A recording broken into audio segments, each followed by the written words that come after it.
الله أكبر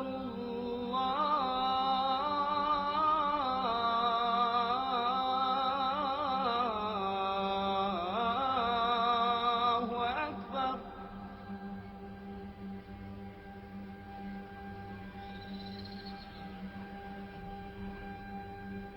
أشهد أن لا إله إلا الله.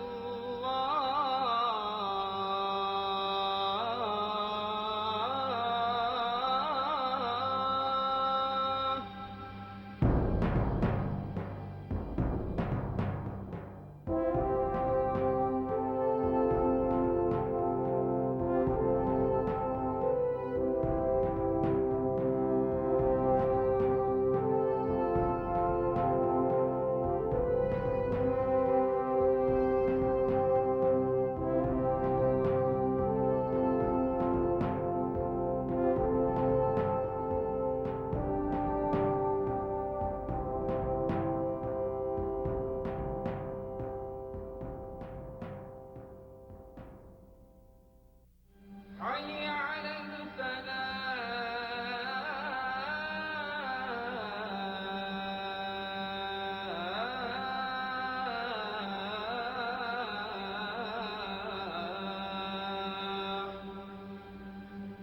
American military strategists knew that Saddam's power was rooted in Baghdad, so they planned for a swift, penetrating invasion that would quickly bring Allied forces to the gates of Baghdad.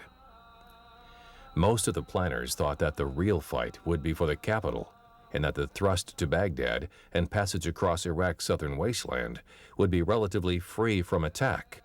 So the U.S. Army's 5th Corps was ordered to race northwest through the Iraqi desert, with the 3rd Infantry Division in the lead. The United States Marines were commanded to charge up the middle to hold Iraqi units in place. The Marines would send their 1st Marine Expeditionary Force, 1 MEF. 1 MEF was a small corps, including the 1st Marine Division, the British 1st Armored Division, 2nd Marine Expeditionary Brigade, the 3rd Marine Air Wing, or 3rd MAW, and all supporting logistical units. The 3 reinforced regimental combat teams of the 1st Marine Division would lead the Marine charge to Baghdad, while the British 1st Armored Division secured Basra. The 2nd MEB was given the mission of keeping the supply route clear behind the 1st Marine Division's attack.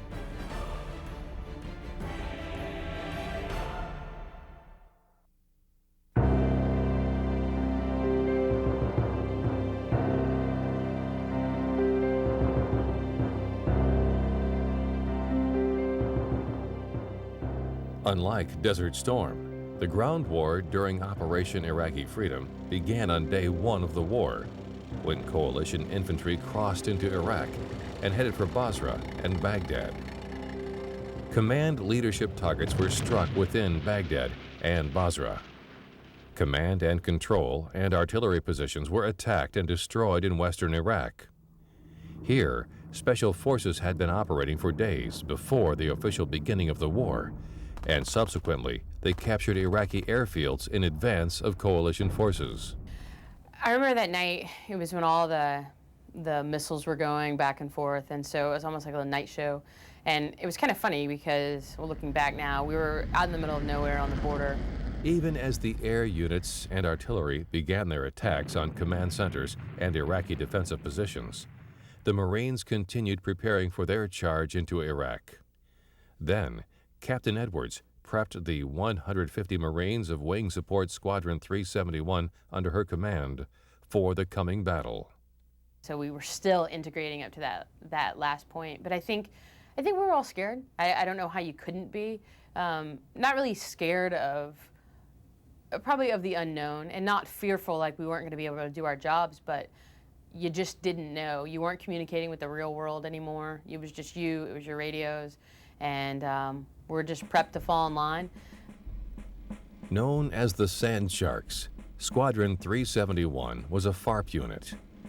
They would race forward, establishing and supplying the forward arming and refueling points for ground forces and air wings with fuel, ammunition, food, and water. Meanwhile, Gunnery Sergeant Matt Logan of MP Company Alpha, 1st FSSG, 1st MEF, was witnessing firsthand the firepower the U.S. military and its allies was about to unleash. But by the time I got back to Breach Point West at Checkpoint 5, it left me in awe to look at the amount of rolling stock that the U.S. military had, and that was just a small portion of what was at the disposal of the U.S. military, not just the Marine Corps, but there was Marines and soldiers there as well. And you just sit there and go, where did all these vehicles come from? Where did all the tanks and the Humvees? And it was a sight to behold, really. The force that was heading into southern Iraq was impressive, but was nowhere near the size of the ground units that invaded Kuwait 12 years before. If you've ever read the book Cobra 2, speaks a lot about that, and just the laissez-faire attitude that was kind of perpetuated from higher headquarters, from higher commands at that time period. Had I known there was 140, 150,000 service members going to invade a country when there was 400 to 500,000 that were going to invade Kuwait 10 or 11 years, or I'm sorry, 12 or 13 years prior, would it have stopped me? Would it have slowed me down? No, not a bit. At that point, it didn't matter. We felt that we had enough people there to accomplish the mission, which was overthrow the government, get rid of Saddam Hussein, and bring a better life to the people of Iraq and find weapons of mass destruction, or to prevent Saddam's ability to sell or provide weapons of mass destruction to our enemies.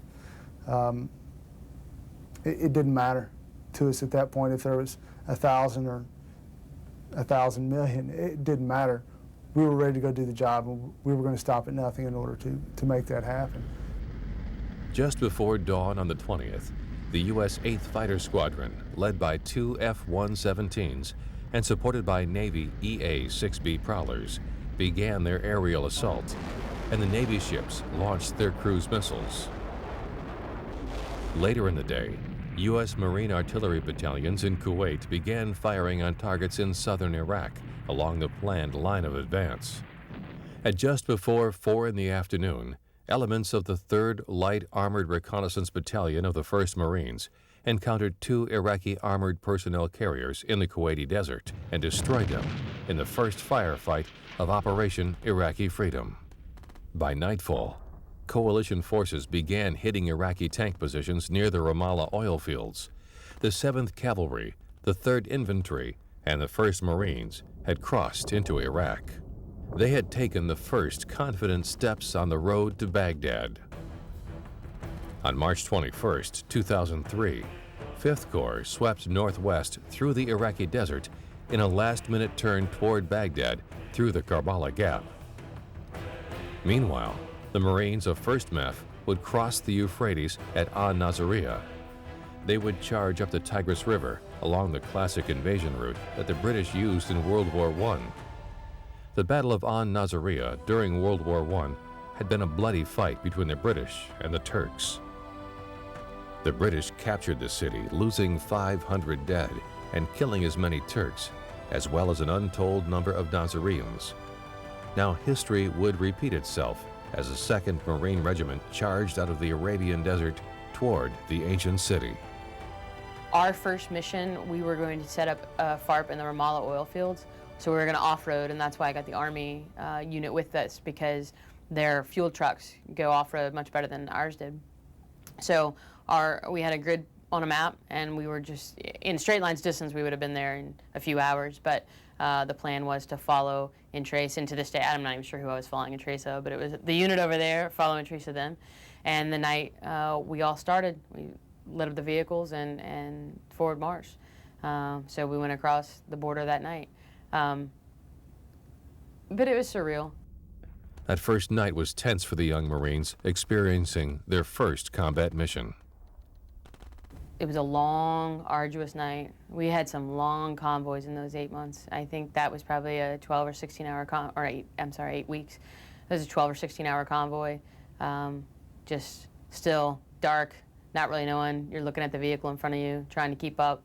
A lot of our vehicles didn't have the blackout lights, so driving at night was extremely difficult, and people are getting tired and whatnot, so it's just trying to stay on your game. And it's this new tired that I had never experienced before, and it's this new weird adrenaline / tired /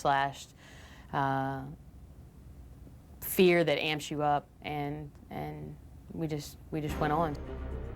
At last, the convoy reached the oil fields. Even as the last truck rolled in, Squadron 371 was busy getting the Flying Marines back into the fight. A few, with shot-up aircraft, disobeyed orders just to get another go at the enemy in their path. We finally made it to this old airfield in the Ramallah oil fields, and we set up, I think my first FARP was Arlington, because they were named after baseball fields, and we set up Arlington. And it was pretty cool because my buddy Steve Douglas is a Huey pilot, and I'll probably get in trouble for telling this story on him, but he lands at the FARP, and I see him, and he's got like bullet holes, and stuff's not working, and every single one of those pilots, I swear, they were probably disobeying direct orders to get their butts back to Kuwait, to get something fixed or not, but those guys were staying in the air, and they were absolutely going to take it to the enemy forward and make sure the boys on the ground were covered come hell or high water. So I remember Steve being like, "You didn't see me here. If anybody asked, I wasn't here." And we just had, it was just good seeing an old friend, and making sure everybody was all in one piece, 10 fingers, 10 toes, the works.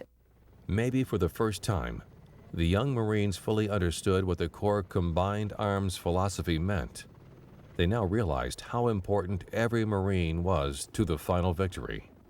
Seeing the pilots come down, and it's something as a mundane task as pumping gas and putting ordnance on, the Marines really understood the bigger picture, and I think talking to the pilots that landed at our positions, they really got a full understanding of this stuff's really important, and this is no joke, and it may be the behind-the-scenes grunt work, the dirty work, but if we don't do it, people die. And so I think it gave them a new appreciation for it, and I love all the pilots. They were so great. They'd come back and be like, "This bomb, I'm going to go do this thing with it. That last thing you loaded, this is what I got." So it really motivated my guys, and I'll forever be grateful for that because it kept their heads in the game. Like a well-trained pit crew, the Marines of the squadron did their jobs. We were getting aircraft, as the time it took to put the gas in the tank was the time that they were on the deck. So whatever physics is that you can't fix, you can't make that go any faster, that's the time they were on a deck. We'd go into a site and they'd be ready to pump gas or ready to arm helicopters in 45 minutes. I mean, we were not messing around, and my guys took great pride in that.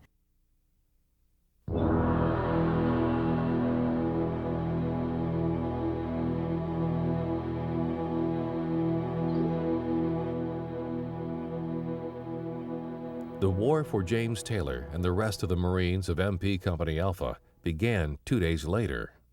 It definitely wasn't anything sexy, nothing really exciting. It was also another relief. I think we went forward like D-Day, +2, maybe +3, but we'd been loaded up for a while, just waiting to go. We were totally worn out from all the bunker drills,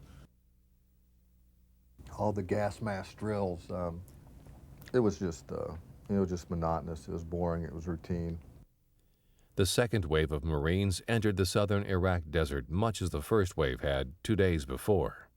So it was actually a relief to get going. But once we left, it was almost like a mad dash in the desert, almost like Cannonball Run or something. You're just, everybody's driving as fast as they can but don't know where they're going. And that's, at least that's what it felt from my vantage point in the back. You can't see anywhere. There's dust. We're holding on to the sides of the 5-ton and trying not to fly off the side. And we're just racing through the desert until we eventually stop at what I think was called, I think it was LSA Viper. We finally get where we're going after a long, sometimes slow, sometimes fast convoy. When the Marines got to Viper, they posted sentries and waited until dawn to do the heavy lifting to secure their new home. We just you know, they set up security, but we just basically lay down in the dirt and go to sleep. And then the next morning, you know, we set up our kind of defensive perimeter. We set up an area to, you know, the COC, and then we set up an area to handle EPWs when they come, which start out with just a couple of engineer stakes, gloves, and concertina wires. As the Marines closed in on Nasiriyah, they fought against an enemy force composed of entrenched regular soldiers of the 11th Infantry Division, local militia, Ba'ath Party loyalists, and fanatic Fedayeen fighters armed with AK-47s, RPGs, tanks, technicals, mortars, and artillery.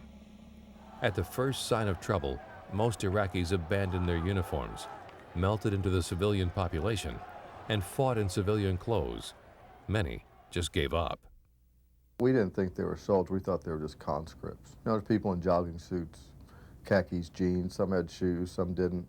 I don't think we really saw our first Iraqi soldier or enemy combatant, if you will, until we got to, I think the place was called Chesty. I don't think they have the desire to face not only Marines, but the United States Army, the British Army, or anybody else, and fight for a country that really has provided them little to nothing. So, in retrospect, no, it wouldn't have mattered to me at all if there was, like I said, 400,000 or 130,000.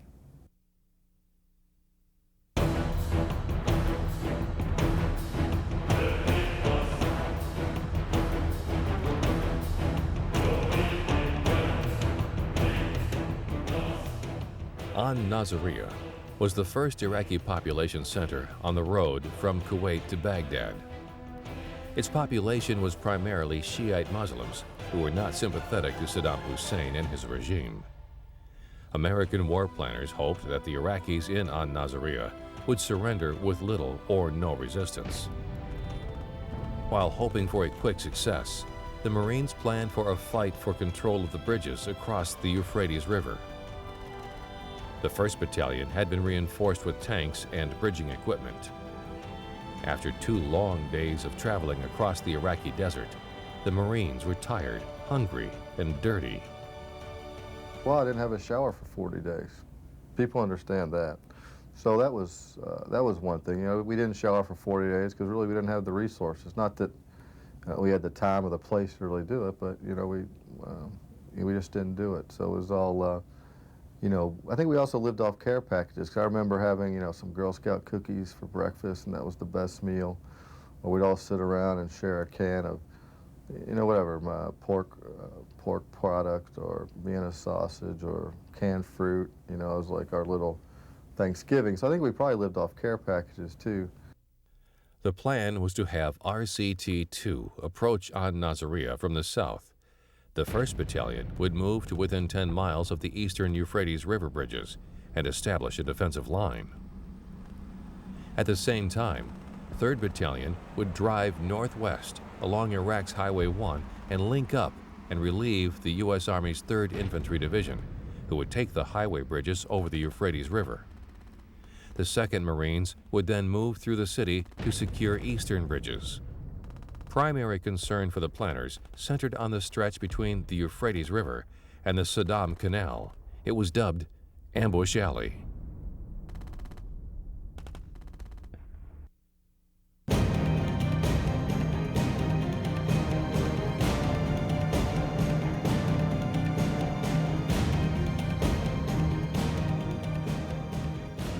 By day 3, the 3rd Mech's 2nd Brigade had advanced more than 150 miles into Iraq on its drive to Baghdad. The 3rd Mech was gobbling up land, simply bypassing urban areas and the pockets of heaviest resistance. Less than 72 hours into the war, more than 2,000 Iraqi troops had already been taken prisoner. Near Nasiriyah, the 3rd Mech encountered heavier than expected resistance. They were relieved by Task Force Tarawa, which entered the city and fought an intense house-to-house battle with Iraqi units there. Quite a bit of shock on our part of the level of resistance that was put up against a tank battalion, Task Force 164, of what we thought was was almost a waste of human lives, because you had dismounted infantry armed with RPGs, machine guns, and we started calling them the technical trucks, you know, with a crew-served weapon mounted on it, attacking a force at night that was armed with night observation devices and thermal sights, and literally almost attacking us blind. I mean, that initial night, I mean, the estimates were we killed at least 150 dismounts and we destroyed 17 technical trucks just that first night alone. They managed to take and secure 2 important bridges in Nasiriyah. My LT tells me, he says, "Hey, Sandeep, pull over the bridge and just keep on pushing." So I pull over the bridge and I'm pushing straight. I'm the only tank going down this road. Everybody else is behind me. And I see a truck coming, flashing his lights at me. And I call back to the LT and I'm like, "Sir, I got a truck and he's coming at high rate of speed, flashing his lights at me." And he was like, "Does it have weapons?" You know, and I said, "I can't really tell." But the truck, when they saw all the tanks coming, it pulled off the road. And when he pulled off the road, I saw he had a 50 cal mounted to the back of his truck. And all I did was just tell my gunner fire. And he just, boom, shot a heat round, and all you saw was the truck going back in a ball of flames. And then from then on, I mean, they kept on coming. These technical trucks, they were coming at the tanks. So like the whole company got online and we're just pushing towards them. And I mean, just boom, boom, boom, boom, just picking them off one by one, you know? And we finally had stopped at a certain point, and they're sitting there and they're just, you know, they kept on coming. And we were like, what are they doing? You know, why do they keep on coming? They should be running. And that was our first contact, you know, and everybody, and it went in through the night. You know, this had happened maybe about 1700, so it fell into night. The Iraqis thought the night would cover their movement around the bridge, but they were wrong. They didn't know that we could see them at night, because once the nightfall hit, they were walking around just shooting at whatever they saw, lights and stuff. And we were like, what is he doing? You know, and we could see them. We're all walking perfectly in the TIS thermals, and they couldn't see us because they were standing up. They were doing, you know, they didn't know that we could see them. So it was pretty amazing. And after that, it was on from there. You know, we would, every day after that, we were fighting pretty much, you know, all the way up into Baghdad. As the night of the 22nd became the morning of the 23rd, the Marines were ahead of schedule. At 3 a.m., a column of trucks was spotted racing north with headlights blazing. This was the doomed 507th Maintenance Company. Their company commander was hopelessly lost. We rode up, and Nasiriyah had already begun. I think either right before or right as we were setting up, the Army convoy had already gotten ambushed through there.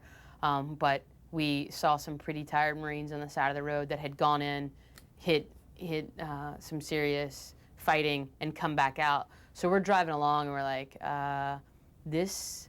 what are we driving into? And obviously our road, our location, our grid square was a little before the city, but it was just one of those cases where it's not something that would necessarily happen today because of our communications and whatnot. The 507th kept moving over the eastern Euphrates River Bridge all the way north through Ambush Alley. Strung out too far between the bridges, the 507th Maintenance Company was attacked by Iraqi armor and ground troops. The doomed company accelerated, trying to get out of the kill zone. After traveling a mile and a half, they ran into Marine Team Tank. With soldiers still coming up to support the tanks, the tank platoon moved forward unsupported by infantry. Marines dismounted to help the beleaguered soldiers. Alpha Company sent their ambulance truck forward to evacuate the wounded. All the while, the tankers were locked into a battle with Iraqi defenders. Team Tank's FAC reported Marines in contact, and Cobra helicopters swarmed into battle. The attack helicopters and tanks proved too much for the defenders, and the Iraqi survivors quickly faded away into the desert. More than 50 soldiers were wounded, 9 killed or missing, and 5 taken prisoner. One of those prisoners, Jessica Lynch, brutalized by her captors, would become a national hero upon her rescue by Army Rangers. Within hours, the prisoners were exhibited on Iraqi television, which continued to air the daily pronouncement of Iraq's information minister, nicknamed Baghdad Bob by the coalition, that the war was going well. The Iraqi troops were having little trouble with the invaders, and that the infidels would soon be driven out of Iraq. After the gunfire died down, the Marine commander ordered his tanks back to the FARP to refuel, and his infantry companies to clear the buildings on either side of the road. After refueling, the Marine tanks were ordered forward again. They reached the railroad bridge, and as the first truck crested the bridge, the battalion radio set crackled. "Tanks! We have enemy tanks on both sides of the road." The Iraqis had expected an airborne attack and were surprised by the sudden appearance of U.S. tanks. However, their resistance proved tenacious despite poor leadership, faulty tactics, and limited weapons. Suicidal attacks and poorly executed assaults, however, failed against American armored columns and better trained troops. The lead tank backed up as the tow Humvees zeroed in on the targets and fired their deadly missiles. Soon, 9 Iraqi tanks lay silent along the road. Black-clad Iraqi machine gunners continued to fire from nearby buildings. As the ground Marines returned fire, more Cobras and fixed-wing aircraft swooped into the battle. The Marines defeated the dug-in tank company that was supported by infantry in short order. They had taken the bridge, but were now surrounded. There, Iraqi forces tried to ram American tanks and Bradley fighting vehicles with a variety of commercial and personal vehicles. These tactics failed to retake the bridges from U.S. control. We got a call to go north, and at this point, we're all pretty angry. And I say we're all pretty angry is because we set up a checkpoint right there at Camden Yards, but the rules of engagement for us was we couldn't necessarily, we were taking detainees, suspect people, but unless the Iraqi soldiers had shoes or a weapon, they weren't really considered suspect. They weren't, but we knew they were coming up from Basra and they were going into Nasiriyah and reinforcing the troops there. The Marines of Alpha Company's Bradleys waited in the hot metal boxes. Finally, the order came, dismount, and each truck's heavy metal ramp fell. The Marines poured out as the entire rifle company deployed to defend their newly won prize. The overwhelming Marine air support settled the issue. By sunset, all of the Marine armor and supporting infantry were north of the Saddam Canal and holding all the bridges. The next target was Baghdad.